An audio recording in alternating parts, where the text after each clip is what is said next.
Estamos acá en el Instituto Baracini, Instituto de Radiología Intervencionista. Cuénteme usted, ¿qué es la radiología intervencionista? La radiología intervencionista es una especialidad dentro de la radiología relativamente nueva. Viene a ser un estado de arte, es una especialidad que nos permite usar todos los adelantos tecnológicos, como ver por dentro del cuerpo las arterias, todos los órganos, ver los espacios más pequeños, y nos da la ventaja de entrar y navegar por dentro del cuerpo humano, por dentro de las arterias, por dentro de las venas, por dentro del tubo digestivo, o abordar directamente un órgano por la distancia más corta y segura, para solucionar una hemorragia, para solucionar un aneurisma, para hacer un puente. Es realmente algo maravilloso. La radiología intervencionista tiene algunas características que no solamente podemos llegar con una precisión enorme, como te decía, a los lugares más importantes del cuerpo para solucionar problemas, sino que estos procedimientos se hacen primero sin anestesia general, ¡oh maravilla! Segundo, que no hay cortes, no hay sangrado, lo cual también significa una recuperación más rápida, ¿no? Y menos problemas. Tercero, que en este tipo de examen va a haber una solución a problemas sin que haya una recuperación tormentosa, larga. Generalmente, al ser todo menos invasiva, la recuperación es mejor y más rápida. Bueno, ¿y en qué consiste el proceso regenerativo normal del cuerpo humano? Esto es algo interesante. Desde que nosotros nacemos dentro del organismo materno hay un proceso de crecimiento de nuevas células. Células que inicialmente pues son las células madres. Una vez que se junta el espermatozoide y el óvulo, se forman las células madres totipotenciales, que estas van a generar nuevas células y se van a empezar a multiplicar en forma indefinida, y de ahí salen las primeras células, que son las células embrionarias, una agrupación de estas células. Entonces, estas células embrionarias no las usamos, eso hay que aclararlo bien, porque encima de que son muy potentes, también causan tumores teratogénicos, o sea que no es la maravilla. Entonces, las células que yo le hablo son las células madres, son las células que normalmente existen en todos los organismos vivos. Hasta hace 7 años, 8 años, simplemente todos los médicos del mundo hemos sido educados que las células del sistema nervioso se morían y no eran reemplazables.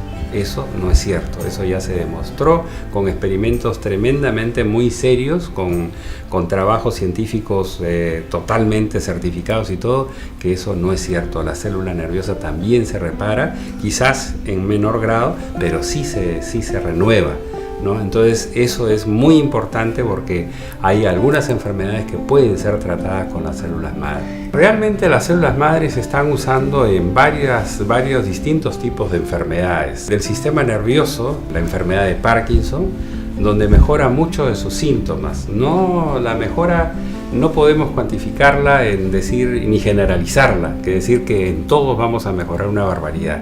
¿Mejoramos? Sí. En algunos pacientes lo mejoramos por muchos años, en otros pacientes por varios meses. Entonces eso varía y es muy difícil de tratar de precisarlo. ¿Por qué? Porque hay varios estadios de la enfermedad de Parkinson. En esclerosis múltiple también se mejora mucho la calidad de vida del paciente, ¿no? En hipoxia cerebral, maravilloso también, hay resultados grandes con pacientes que han estado invalidados sin poder caminar y todo, y que caminan y que se empiezan a enlazar nuevamente, a interactuar con su medio, con sus familiares y todo. Entonces, eso es una maravilla. También estamos usándolo ahora último en pacientes que tienen autismo, en niñitos, ¿no? Y hay un efecto favorable, que ese niño empieza a tener más interrelación con su entorno, ¿no? Empieza a ser más colaborativo, más afectuoso. Para la diabetes tipo 2, para casos de pacientes que tienen enfermedad vascular periférica avanzada, donde ya están con indicación de amputación, donde ya una dilatación de esos vasos ya no son suficientes. Entonces nosotros ponemos células madre haciendo una técnica especial y llegamos a crear una nueva vasculatura periférica que reciba los puentes quirúrgicos, que reciba nuestros puentes, y estamos teniendo resultados, ¿no?, haciendo este trabajo acá en Lima. En cirrosis, si hay un procedimiento que mediante unas agujas sacando parte de las células madres del mismo paciente, con una purificación por especialistas muy sencilla, y yo la puedo poner directamente por vía vascular usando distintas vías dentro del hígado y puedo mejorar la cirrosis, me parece una maravilla también. Lo que tenemos que aclarar que no sirve para todas las enfermedades. Por ejemplo, una enfermedad que hicimos algunos casos fue ELA, esclerosis lateral amiotrófica, y vimos que al tercer mes fue decayendo sus síntomas y al cuarto mes estaba igualita que antes. Y eso hicimos en 4 pacientes, en 3 pacientes, después 2 pacientes más, que hubo una obligación familiar y de amistad y todo grande, que por favor que la hagan, lo hicimos, y también a los 2-3 meses perdimos todos los efectos. Entonces dijimos, por ética, no nos parece en esos casos ofrecer un tratamiento que va a ser de un efecto muy fugaz. Doctor Braccini, ¿cómo es el procedimiento del implante de las células madres? El implante de las células madres es un trabajo de un equipo médico. Tenemos en primer lugar el médico especialista en relación a la patología que trae el paciente. Si estamos hablando específicamente de un paciente con enfermedad neurológica, pues va a ser el médico neurólogo. Si estamos hablando de un paciente con diabetes, va a haber el médico endocrinólogo, y así sucesivamente. Luego, el paciente va a ser visto por un hematólogo o patólogo clínico, que va a ser el que va a extraer la sangre del paciente de la médula ósea dentro del hueso, y con un proceso bastante simple lo va a aislar las células madres, las va a purificar, concentrar, y luego nosotros como radiólogos intervencionistas vamos a navegar por los vasos sanguíneos hacia el órgano afectado y vamos a colocar las células madres. Más tarde el especialista seguirá evaluándolo, dentro de la sala de operaciones también hay médico anestesiólogo, es decir, es todo un trabajo de distintas especialidades médicas por el bien del paciente. ¿Y qué nos puedes decir sobre los conceptos éticos? En principio estamos usando células madre del mismo paciente, o sea, hay compatibilidad completa, no estamos manipulando a las células madre. Son células madres que normalmente forman una actividad regenerativa de todo el cuerpo, reemplazando a millones de células que se mueren cada día. Entonces, yo creo que si hay un paciente que tiene una patología y que se puede resolver con sus células de él mismo, que se viene haciendo trabajos serios, publicados en distintas revistas, todo, entonces no, ¿por qué no usar esas mismas células madres? Yo creo que más bien hay un concepto ético que ya se empieza a hablar cada vez con más fuerza, es que si hay un paciente que el médico puede solucionar un problema, ¿no?, y no lo hace porque está pensando en la ética de usar sus mismas células del paciente, yo creo que está en un error tremendamente grande, tremendamente grande.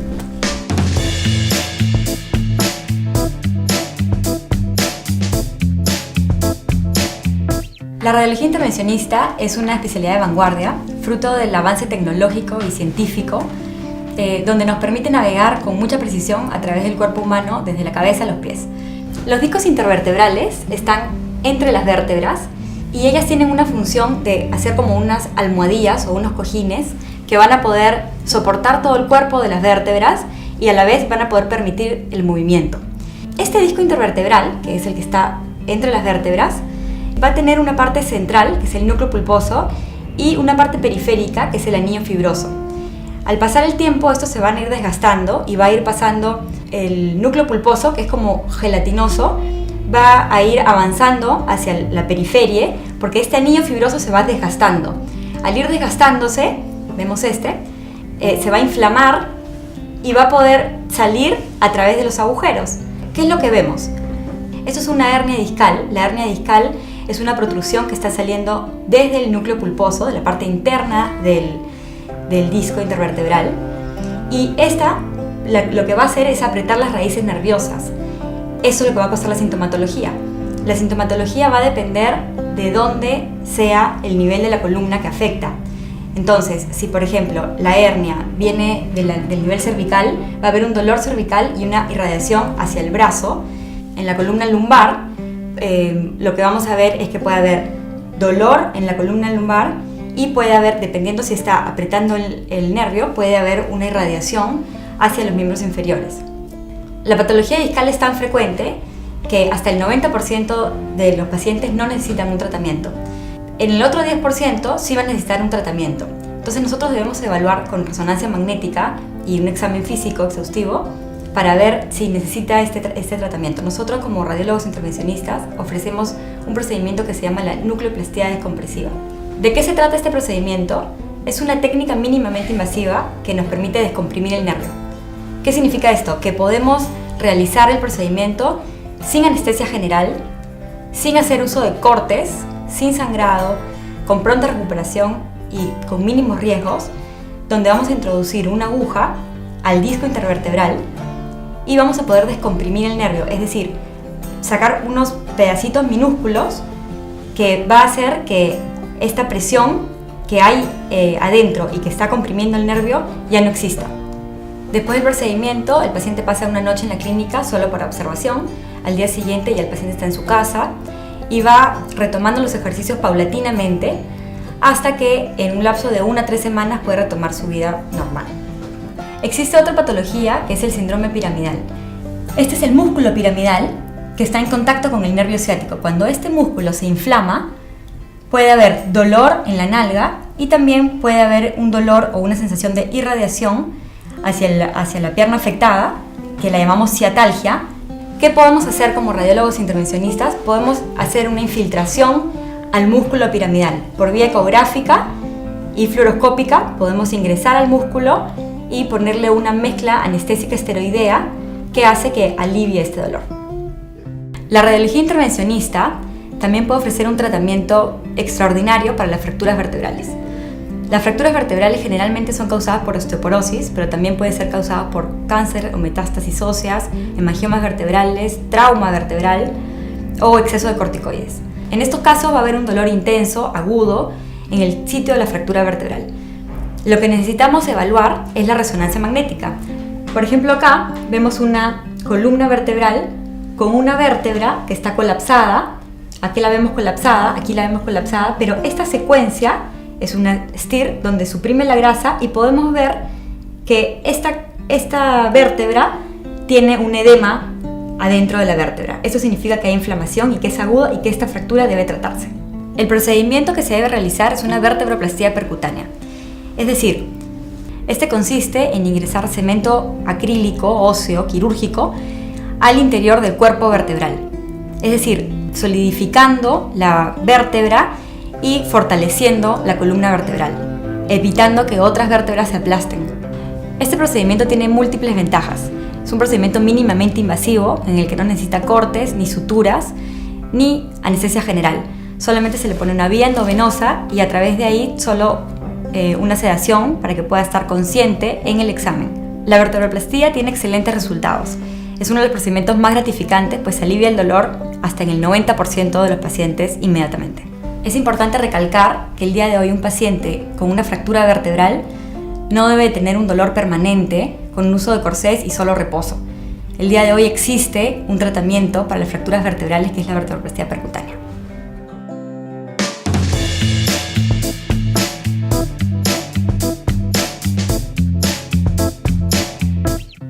Bien, esta es nuestra primera lámina de una diapositiva que le he presentado en varios países y lo muestro porque vemos en el título el implante endovascular de células madres adultas autólogas en la enfermedad de Parkinson.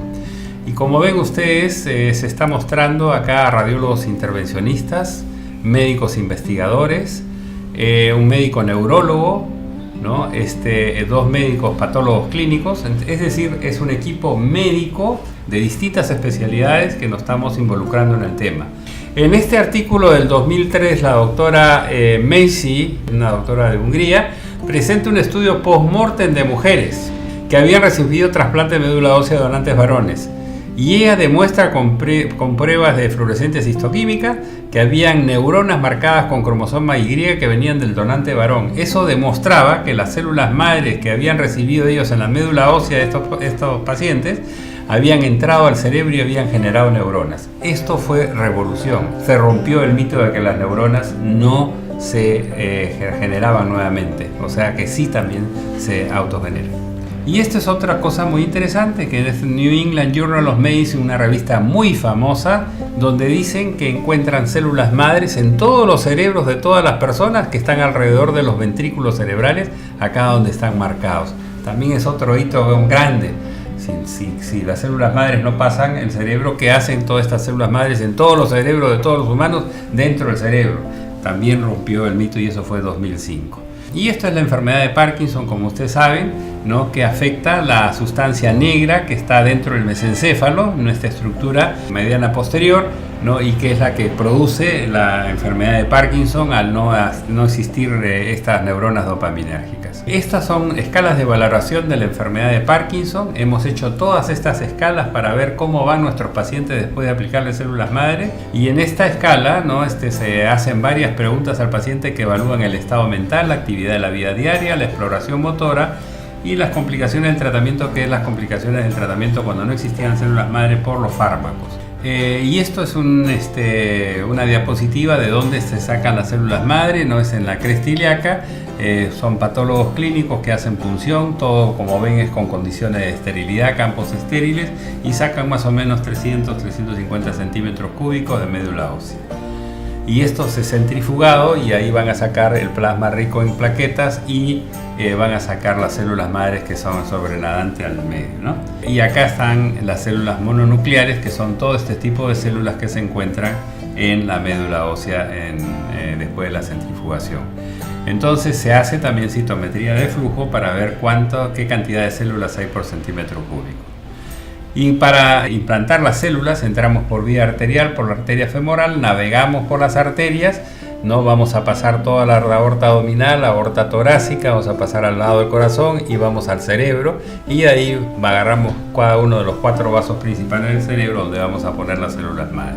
Es importante, lo que demuestra esto es que estas células, si vamos a aplicarlo a un órgano, que sean aplicados por vía arterial. Si se aplican por vía venosa, van a ir directamente al filtro pulmonar, que se comen gran cantidad de las células madres, ¿no? Que son destruidas en el filtro pulmonar y que no van a llegar al cerebro. Esta es la zona, ¿no?, más importante cuando hablamos de Parkinson, que es la parte del polígono, el círculo de Willis, que está en la parte central basal del cerebro, y acá están las arterias cerebrales posteriores, de donde salen estas ramas perforantes que van a ir hacia el mesencéfalo, donde están las neuronas dopaminérgicas que queremos irrigar.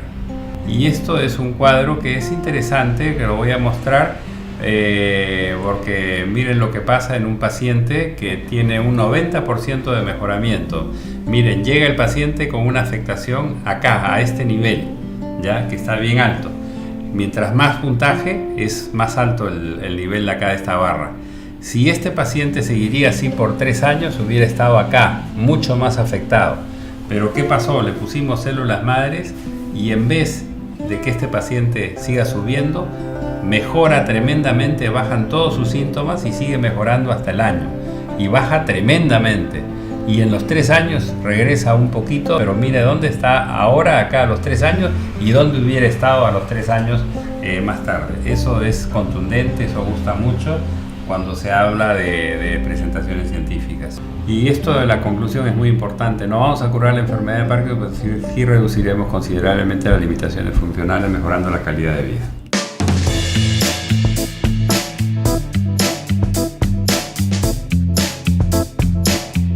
Los aneurismas cerebrales son pequeñas lesiones que aparecen adentro de las arterias, en que la pared interna de la arteria sobresale hacia afuera. Es como un saquito que sale y que tiene flujo de sangre y por ende puede romperse. Si es que se rompe un aneurisma, puede haber un sangrado intracraneal que va desde secuelas hasta la muerte de los pacientes. Los aneurismas pueden ser tratados de distintas formas. Una es la quirúrgica, que es abrir el cráneo, llegar hasta el aneurisma, poner algunos tipos de dispositivos metálicos o elementos metálicos como clips que cierran el cuello del aneurisma para que la sangre fluya adecuadamente. Ese es el tratamiento quirúrgico. Lo otro que hacemos nosotros viene a ser la embolización. La embolización consiste en entrar con una serie de materiales. Vamos a subir, vamos a llegar hasta el cuello del aneurisma, vamos a entrar adentro del aneurisma y lo vamos a empacar con unos alambritos metálicos muy finos que hacen que el flujo de sangre ya no golpee a la pared, sino siga su curso natural. Puede ser un procedimiento complejo como puede ser algo muy sencillo. Esto estoy hablando de para nosotros como operadores. Para el paciente es algo sencillísimo. El paciente se acuesta, se hace el procedimiento, al día siguiente ya está en su cuarto, al día subsiguiente ya puede estar en su casa de alta. Para nosotros lo complejo radica en que dónde está ubicado el aneurisma. Si es un aneurisma que está junto a una arteria importante que no se puede cerrar, si es que es un aneurisma que está en una zona donde está comprimiendo algo, no se podría hacer. Si es que es un aneurisma con cuello ancho, hay que utilizar otro tipo de dispositivos. Todo es una serie de factores. Para nosotros puede ser complejo, para el paciente es muy sencillo. Mínima invasión básicamente es no hacer cortes. Nosotros hacemos punciones, hacemos un acceso a través de la arteria femoral, generalmente la derecha, subimos con catéteres para llegar hasta el cuello. Por adentro de esos catéteres metemos microcatéteres para poder llegar hasta el aneurisma en sí. No hay cortes, no hay cirugías. Podemos facilitar el trabajo llegando a que el paciente al día siguiente o al siguiente día pueda salir de alta. Cuando el cuello del aneurisma es ancho, lo que hacemos es colocar unos dispositivos. Estos dispositivos se llaman stents. El stent viene a ser como un encofrado para que los microcoils se puedan quedar adentro del aneurisma y no caigan al torrente sanguíneo y tapen. Lamentablemente es un procedimiento subutilizado en el Perú. Debería hacerse más, pero por desconocimiento tanto del paciente como de la familia del paciente y a veces también hasta de los médicos tratantes, no se hace como se debería. Las malformaciones arteriovenosas son comunicaciones anormales entre arterias y venas. Generalmente es congénito, o sea, nace el paciente con esto, llega la sangre a irrigar al cerebro normal, se encuentra con una vena, puentean al cerebro normal y empiezan a dilatarse. Entonces al dilatarse, cada una va haciendo que crezca otra y termina como una mora de malformación vascular, lo cual puede llegar a romperse y sangrar espontáneamente. Malformaciones arteriovenosas o MAVs, como se les conoce, son tratadas de tres formas. Puede ser por medio de la cirugía, que es cortar, llegar hasta la malformación y sacarla. Puede ser con radiocirugía, que es poner algo de radiación externa que converge todo en un mismo sitio y quemar la malformación. Y puede ser la embolización. Puede ser también una combinación de las tres. ¿A qué me refiero con esto? Que la cirugía es muy buena, pero es necesario que la malformación sea pequeña y sea abordable. La radiocirugía, la misma situación. Y la embolización puede tratar malformaciones grandes y reducirlas a un tamaño que ya sean tratables por alguno de los otros dos métodos. Que lo que tenemos acá es una arteriografía, es una panangiografía cerebral. Específicamente lo que se busca es llegar a un diagnóstico tanto de la circulación normal como de los aneurismas. En este caso lo que hay es un aneurisma, el aneurisma se rompió, sangró y por eso nos pidieron el procedimiento. El procedimiento consiste en meter el microcatéter adentro del aneurisma. El microcatéter vamos a regresarlo por aquí, llegar al aneurisma y una vez en el aneurisma podemos meter los microcoils para que sea excluido de la circulación.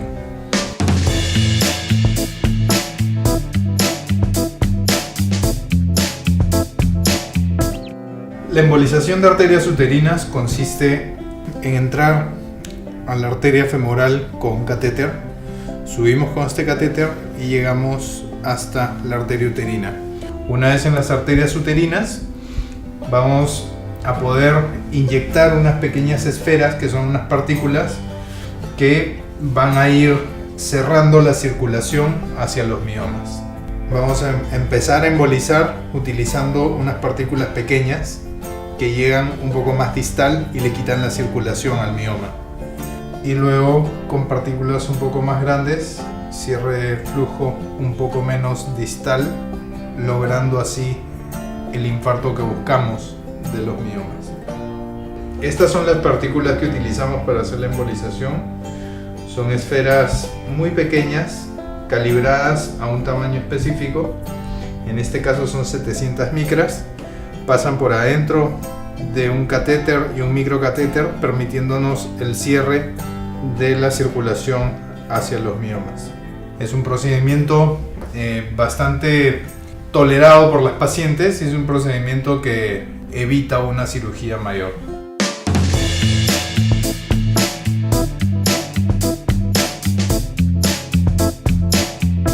Buenas tardes, señora Beatriz. ¿Cómo La está, veo, doctor? la veo completamente con otra cara en comparación como vino la vez pasada, que estaba un poco angustiada, desesperada. Cuéntame, ¿cómo te fue después de la intervención? Maravilloso, doctor. Tengo una vida normal y agradecerle que después de 4 años de haber sufrido el dolor intenso y todo el tiempo que estuve tomando medicación, ya eso ha pasado al pasado. Busqué muchas alternativas, busqué muchos neurocirujanos que querían hacerme cirugía abierta y ponerme clavos y cosas, y me daba mucho miedo, la verdad, porque era muy invasivo y la recuperación era muy larga.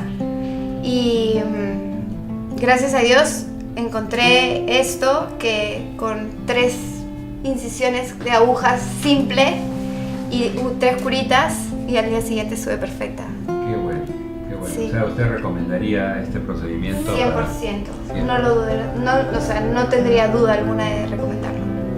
Luciana, ¿qué tal? ¿Cómo estás? Todo el tiempo, acá después de 2 años que tuve mi operación. Y bueno, estoy súper bien, no tengo ningún dolor, ningún malestar. De hecho, estoy feliz, mi vida sigue siendo la misma y mejor. Al día siguiente de la operación hice mi vida normal. Qué bueno, no he vuelto a sangrar, no he vuelto a tener ninguna molestia. No, nada, estoy como nueva y feliz, sin malestares. O sea, ¿recomendarías este procedimiento? Totalmente, doctor. Sí, de hecho lo estás haciendo porque varias amigas tuyas ya han venido. Así es. Muchas gracias, estamos en contacto. Nos vemos.